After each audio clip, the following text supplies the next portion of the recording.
Hello, everyone, and welcome to Lead Like You Mean It, people. Today, we're going to have a special session. We're going to talk about our upcoming the Confident Leaders Summit that Ash and I are holding next week. I'm Carla Coates, a leadership coach, and I'm going to introduce to you Miss Ash Rao. Hey, did I pronounce your name? We've been together for a while. I always Yeah. ask people. Okay, perfect. Ash Rao. Introduce you Ash Rove. She is also a career and leadership coach, and she's going to share a little bit about herself and about our upcoming summit next week. Ash? Yes. Hi, everyone. We are so excited to host this summit. Glad to have you all today with us. And we're going to bring in some speakers as well. So, to tell you a little bit about myself, I am a career and leadership coach. And I do help emerging leaders and mid career professionals reach their next level by enhancing their visibility and leadership presence. So, today's topic, we are going to talk all about confident leadership and about our summit, what it really looks like, what it requires, and how the summit is going to benefit you. So, just a little bit about the summit. It's a 3-day virtual leadership summit, which is bringing together 8 speakers, along with Carla and myself, who will be hosting the summit. And it's happening on February 18th, 19th, and 20th from 4 p.m. to 6 p.m. Eastern Time. So, who is the summit for? This is mainly for emerging leaders. This is for corporate professionals, mid-level managers. If you are eager to go into your next level, then this summit is for you. So, what you're going to gain from this is going to be attending these live sessions will give you access to actionable insights, advice, practical takeaways, and some free digital gifts as well. So do check out, and we'll definitely publish the links below as well. Carla, did I miss anything? Anything to No, add? ma'am. Everything is on target. Awesome. All right. So that's a little bit about the summit. Now, we do have some of our featured speakers who will be joining the live today as well. So we'll go ahead and bring in our featured speakers for today. Today we have Miss Elaine Robinson Beattie. I tell you, the reason why Ash and I are here today is because of this wonderful woman. So last year, Ash and I were on Elaine's summit. We had a good time. She provided us with such professional care. And I have since, at that time, I called, I think Ash and we were chit chatting back and forth. And I said, hey, Ash, what if we held our own summit? And it's because I can't say enough. It's because of this woman. I've kept in contact with her, and she's a fabulous executive coach out of the greater Atlanta area. And she's going to talk about during our session next week. She's going to talk about beyond the burnout crisis. So, Miss Elaine, thank you. I say thank you, ma'am. I'll turn it over to you. You are most welcome. I am so proud of you too. I can't stand it. Nothing makes me happier is to be able to provide a platform and then to watch people like take off. And that's what you all have done. And that's exciting. So thank you for the invitation. It is my pleasure to be here today. Thank you. I'm going to turn it back over to you. Can you share a little bit about what you're going to talk about next week? Absolutely. The talk is around burnout, beyond, it's called Beyond the Burnout Crisis. And you say, like, why beyond? What I am passionate about, what I continue to see is high performing leaders who are over functioning past their limits. I see leaders who are calling excellence overperforming. I see leaders who are in stuck in isolation. And what happens is we look at the if you we look at burnout and we think that that's the problem. But let me tell you, that is the symptom. Yeah. That is the symptom. We get stuck in burnout. I see leaders, circling They're afraid to tell people where they are. Mm. They're afraid to get support. Yeah. And they just keep working and working and working until they hit a crisis. And so my hope is that I can share some wisdom around this. Why do I do this? Because I'm talking to people who were just like my younger self. Back in the day when I remember, I absolutely remember my first position. I was given the position of management trainee of the Sheraton Hotel. I hit the ground running. I was going to be the best trainee they ever had. And I mean, I worked 10, 12, 14, 16 hours a day because, that first assignment was the big assignment. Mhm. And I did not realize, but I had already started a rhythm that was unhealthy. And guess what? That rhythm continued for 8 to 10 years. I would work 6 days, pass out on the seventh, okay, and then get back up again. And what happened was, which is what happens to most of us, is that we hit bottom, right? We hit a bottom. My boss started, asking me, "Whoa, were you partying a little bit too much?" And the answer was yes, because I was trying to numb, the pain that I was in. And quite frankly, we overwork and we work to the point where we are numbing the pain of not being promoted, or being promoted and not being prepared, where and I have seen it over and over. And so thank God I got a wake up call, and I ended up, having a mentor and supervisors who were really paying attention and calling it out and saying, "Elaine, you're not taking care of yourself." And so I want to say to the leaders who will be attending that it's important to recognize, first of all, the signs Mhm. and the symptoms of burnout. And you can get beyond the crisis, but you cannot do alone. A coach will be helpful. That's what I did. And I couldn't believe it. It was almost in my 20th year that I hired a coach. And I said to myself, what took me so long? What took me so long? Mm. Having a supportive community. Again, we get to working, working, working, working, working, and we forget that we need a support system ourselves. We're so busy offering support that we forget and give ourselves permission to accept support. So I really want to talk to those men and women who are wanting to be promoted, wanting to go to the next level. And I want to, number one, shake you up, wake you up, and say, look, we cannot continue the way we've been.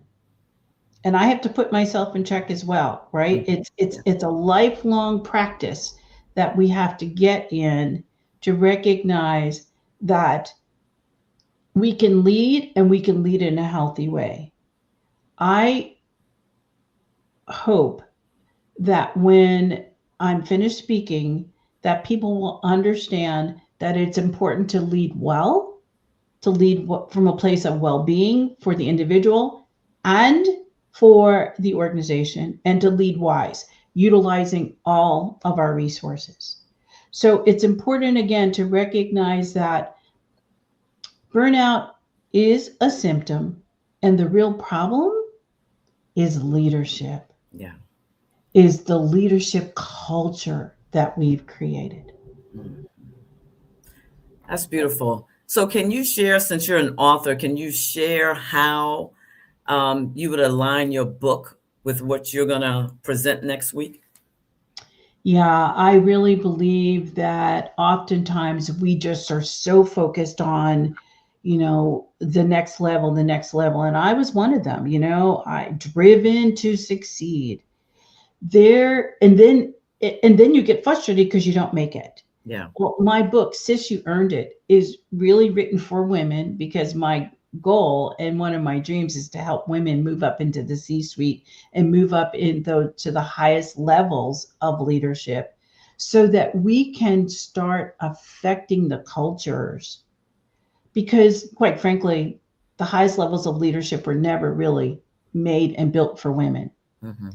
So I'm looking to help to try to, even the playing field. Yeah. But it works for men and women. And it's really designed to set out the framework and the strategies that I know work.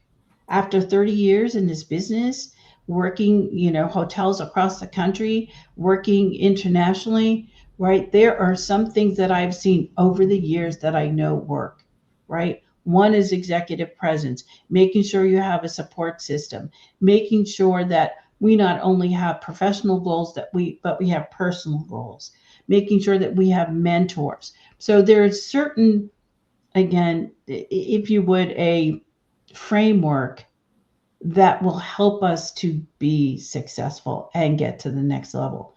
And not only get there, but stay there. Yeah. So I want people to get in that leadership seat and stay in the leadership seat in a healthy way. Mm-hmm. Okay, so my last question is: so you've spoken, I would say, all over the country. How often do you see burnout at each level of leadership? Carla, every level, unfortunately, our country is one that says, pull yourself up by your bootstraps, right? It's an American thing. Yep. And quite frankly, I'm saying that burnout is not a badge. Burnout is not a badge. And so when we have these cultures that are just promoting work, work, work, work, work, we have got to stop that. And so again, it starts at the very beginning. You come in and they give you these goals and these, these assignments that require you to work after hours, respond 24 hours. And I say no, right? Yeah. You have the ability to say no. So recognize that it starts early on and it can continue unless you get a hold of it. All right. Thank you, Miss Elaine. Hopefully I'll be there in the month of June. Maybe we can have lunch or dinner together in the greater Atlanta area. Thank you so much. I appreciate you all. All right. Thank you so much. Appreciate your time. I'm going to now turn it over to Ash. She's going to bring on Jessper. Awesome. It was great to hear Elaine and her passion towards this topic called Beyond the Burnout Crisis. So I'm so excited to hear about Elaine's talk session. Thank you, Elaine. And now, happy to introduce our next speaker, Jessper Maquindang. Jessper is a leadership development and HR consultant who helps leaders build high-performing teams. He's a certified SPHR. He partners with business leaders to strengthen leadership and culture so that their organization can grow without the leader feeling trapped in burnout and overwhelm. So through his frameworks and assessment and leadership systems, Jessper provides strategies to turn overwhelmed teams into empowered leaders, unlocking clarity, performance, and sustainable growth. Welcome, Jessper, and we're so glad to have you with us today. Ash and Carla, thank you for having me. Excited to join you today. And adding on to what Elaine said, it's such a great platform that you're organizing for leaders, especially for this event. Yeah, thank you. Thank you. We are excited as well. And our intention is to bring together leadership coaches just like you, to add value to our audience. So glad that you are a part of it as well, Jessper. So go ahead and tell us a little bit about yourself and what you're planning to talk during our summit. Absolutely. So I am very, very excited to be speaking on a topic that I'm very excited about and very passionate about, and that's navigating the future of team leadership. And I want to share two scenarios. Let's call it Company A and Company B. So for Company A, imagine a team where they are not really listening to each other. They're not giving each other a chance to speak. Whenever a new idea is brought up, it's instantly turned down. Everyone's exhausted, everyone's overwhelmed, everyone's stressed out. Now, let's flip this over to Company B, where everyone is listening to each other. No one's interrupting each other. Everyone's getting the space to share what's on their mind. Creativity and innovation is flourishing. Now, I have the experience of working for Company A and Company B. Now, the question is, which organization gets better results? And if you say Company B, the one with more creativity, innovation, listening, communication, that's correct. Company B does get better results. So, with that said, for me, I have had the opportunity to be immersed in the academic side of leadership. And when I talk about navigating the future of team leadership, during my session, we'll be talking about the trends in leadership and the past, the present, how it looked like, and how it's evolving into the future so that we can be better prepared as leaders leading into the future. And for example, in our research, when we look at the different technologies and the different things that we've made progress on, there is a clear evolution of how it's looking. So, for example, the issues and problems that we've had in the past and inventions. For example, when we were cave people, what we had were spears, the wheel. Those were easy to develop back then. It took one or maybe two people. As we move forward in time to today, the airplane has been invented, the car has been invented, the train. It's becoming more complicated and complex for one person to build. And it takes a team to really make these things happen. And then as we move into the future, we're looking at artificial intelligence. We're looking at self-driving cars, automation. What this says is that all of our challenges are becoming more complex and more sophisticated for one person to solve on their own. Is it possible for one person to solve artificial intelligence in and of itself and everything about it? Possibly, but that could take forever and a long time. But when we lean on the support of other people, much more can get done. So when we look at the different technologies and inventions over time, what this means is that it's becoming all the more important to rely on a team to achieve the goals, the milestones, and KPIs that we're looking for as we lead into the future. Awesome. Awesome. Yeah, success does not happen in silos, and there is always power in community, right? Who should absolutely attend your talk? Yes, the people who should absolutely attend this talk are the people who are either currently leading a team or preparing to lead a team. So a title is not important. It's the ability to manage other people and supervise others. Awesome. Awesome. All right. So you heard it from Jessper. So if you are leading people or if you're preparing to lead a team, then this conversation is an absolute must watch. So come and attend Jessper's session again during the summit that's happening next week. It's coming up soon. So thank you, Jessper, for sharing your thoughts and giving us a little sneak peek into what you would be covering in your session. Looking forward to it. Thank you, Ash and Carla. Thank you. All right. Now on to our host herself, Carla. Go ahead. The floor is yours. Oh, thank you, Ash. So one thing I want to pick up what Jessper said about basically, you don't have to be in a leadership position to be a leader. There's one thing that came to my mind as he was speaking. And I share this particular story often. I'm not a basketball person, so I'm going to talk about basketball. I like football, but I always bring up LeBron James. When he was in Cleveland, he was playing for the Cleveland Cavaliers. He was not, of course, he wasn't the owner. He was not the coach. He was not any of the other coaches. He was a player. I believe he was a captain on the team. Somebody can correct me, but he had no authority over the team.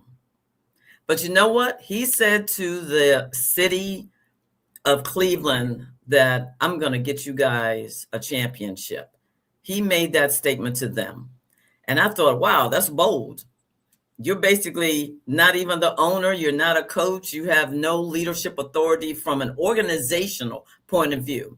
But along with his teammates, not just him, but along with his teammates, guess what? They were able to win a championship for the city of Cleveland. He stood by his word.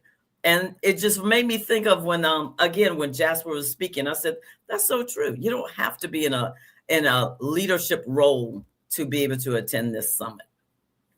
So I want to talk a little bit about what I'm going to speak about. Leadership requires limits and the power of no.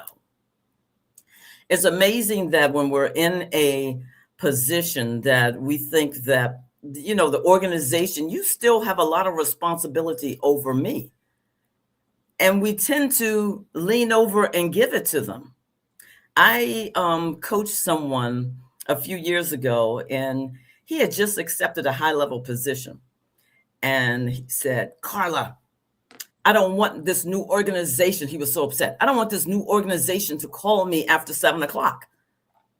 I said, okay. He said, no, you don't understand. Where I just came from, they used to call me after 7 o'clock. That time is so precious. That's the time I sit and have dinner with my wife and my 2 boys.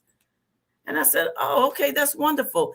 And then he went on again. He said, you don't understand. This is like the prime time for our lives. We sit down after 7 o'clock. I don't want this new organization to call me. I said, oh, okay. So when the former organization called you, who answered the phone? He said, oh, I did. I said, oh, okay. I said, well, when the organization called you, who answered the phone? He said, I did. I said, oh, okay. So when the organization called you, who answered the phone? By this time, you know, he was gritting his teeth. He was not happy. 3rd time, Carla, give me a break. But then he paused and he said, you know what? It's my responsibility to take care of my family. It's not the organization's responsibility. That time, again, is very precious to me and to my wife to sit with our 2 boys. You know what? I'm not going to answer the phone. It's my responsibility. And a few months later, I spoke to him after that call. He said, Carla, you changed my family's life. I said, I did? How did I do that? He said, because it's our time. It's precious. I said, did I really? He said, well, no. It's because I made the decision for my life. That's taking personal responsibility. That's being able to own your own power and not expecting the organization to have some kind of sense that we need to have this personal time and we need to be able to say, oh, yeah, all of our employees are precious and we're not going to call at certain times. Yeah, that would be great, but a lot of times it doesn't happen. But he decided to take personal responsibility for his life along with his wife and for their family. And it changed their life. He felt free that, you know what, this is our time and no one can stand against it. It's just us. So that's what I'm going to share. I'm going to share about personal responsibility, and I'll be glad to have you all attend. It should be a fabulous time. And I don't want to take up too much of the time because I would like to hear from Miss Ash. Miss Ash, please share. This is after Miss Elaine and Jessper and myself. I'd like to hear a bit about what you're going to share next week. And I believe you're going to share on the first day. On the first day, yes. On the first day. Okay, Yes. ma'am, I'm going to turn it over to you. Yeah. No, that was a really powerful story that you said, Carla. And it is just so relatable. I think it was pretty much, I could see myself feeling and going through the same motions as, you know, the character in the story that you were mentioning, which is so true. And it happens to all of us, right? And I do feel that your topic is going to be super, duper important. I'm looking forward to your session. Thank you, ma'am. Yeah, happy to share a little bit about what I would be talking on. I think it is definitely tying very closely with some of the topics that we've already spoken, whether it is, we did talk about influencing without the title, influencing without authority. And the LeBron James story, shows that we don't need to have like a formal title to make an impact. So my talk is titled as Invisible to Influential. And it is going to be very, I would say, closely relatable to that theme of how to influence without title or authority. And what I plan to do in this session is to share a lot of personal and professional stories of my own journey, from being invisible and non-existent in a team to rising to a influential position and making an impact, right? So it's going to be both personal and professional. And why I'm passionate about this, it goes back to, I would say, like my roots, my upbringing. I was brought up in an environment where, we were told, you pretty much, I was brought up in a very conservative middle class family back in India. So it is like, okay, you do your work, keep your head down and, don't worry about other stuff and make sure that you do a good job and everything else will follow, right? Like the success, the titles, the recognition will follow. And that was the thought process. And that was the, mindset that I had for a very long time. And it took me a long time to realize that just talent or hard work is not enough. Who is seeing your hard work? And like, are you being seen and heard in the workplace by the people who matter? And are people talking about it? Are people vouching for you when you're not in the room? All of that is going to be as important as doing a good job yourself as well. So that would be the theme of my session. So it's mainly intended for, I would say, like high performers, like rock stars on the team, who do a fantabulous job, but who don't really speak up and who don't really showcase their impact, but they're doing the work in the background. Yeah. The session will provide with practical tools and strategies of how to make your voice heard in the workplace. So that's what I will be talking about. Okay, fabulous. Well, we're at the end of our show. Ash, you have any closing words before we sign off? Closing words, definitely want to thank everybody, thanks to our speakers who came in and gave us an overview of what they're going to talk about. Me and Carla are super excited to host this summit. It's coming up very soon, next week, actually. Feb 18th, 19th, and 20th. So I would love if, people who are tuning onto this, watching us on social media, we are going to send the link to the summit. Please do register, join us there, and make sure that you register either to access the recordings or attend live sessions as well. You will not only get networking opportunities with the speakers and your peers, your attendees. You will walk away with a lot of digital gifts, which can be guides and cheat sheets and prep documents, anything and everything that will help you to get to your next level. So we're looking forward to, hosting this and seeing at least some of you there. All right. Thank you again. Thank you, Ash. Thank you, Jessper. Thank you, Elaine, for attending. Thank you to our producer, Connie. All right. We're going to sign off. We'll see you next week at the summit. Have a great day, everyone. Thank you, everyone.